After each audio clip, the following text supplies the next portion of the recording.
جو ہی گستاخی رسول کا کنفرم ہو تو اسی وقت ایک امتی کا بھی یہ حق ہے کہ وہ اپنے نبی پاک صلی اللہ علیہ وسلم کی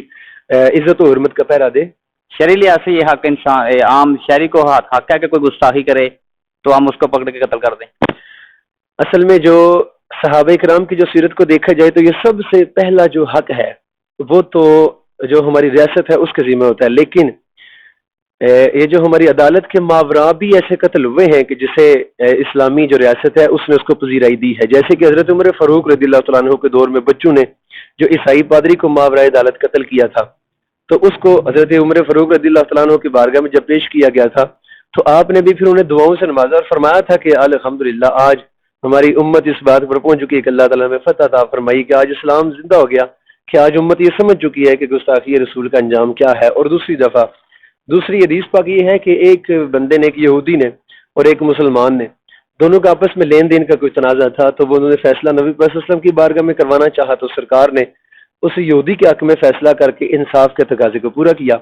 اس کے بعد وہ جو نام نہاد جو مسلمان تھا در حقیقت تو وہ منافق تھا، عبداللہ بن ابی رئیس المنافقین کے وہ گروہ میں سے تھا،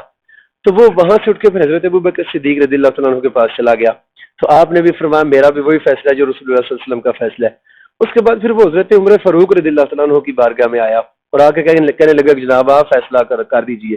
یہودی نے کہا جناب اس سے پہلے میں 2 عدالتوں سے فیصلہ کروا چکا ہوں۔ تو حضرت عمر فاروق رضی اللہ تعالیٰ عنہ نے نبی کریم صلی اللہ علیہ وآلہ وسلم سے اجازت لیے بغیر آپ نے اندر جا کے کمرے سے تلوار لے کر تو اس کا سارے تن سے جدا کر دیا جس نے نبی صلی اللہ علیہ وسلم کے فیصلے کو تسلیم نہیں کیا تھا۔ تو وہ لوگ بعد میں اس کے ماننے والے جو دوسرے منافقین تھے وہ نبی صلی اللہ علیہ وسلم کی بارگاہ میں وہ مسئلہ لے آئے، تو سرکار نے حضرت عمر پاک رضی اللہ تعالیٰ عنہ کو آپ نے فرمایا کہ تو نے ٹھیک کیا، اس کی حوصلہ افزائی آپ نے فرمائی۔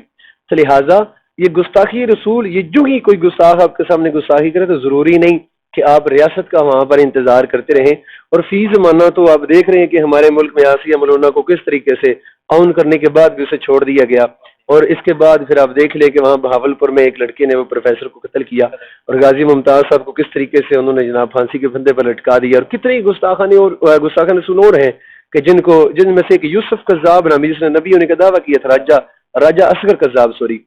اصغر قذاب نامی جس کو آج وہ یو کے میں انہوں نے بھیج دیا ہوا ہے۔ تو لہٰذا اس دور میں تو میں سمجھتا ہوں کہ کنفرم ہونا چاہیے،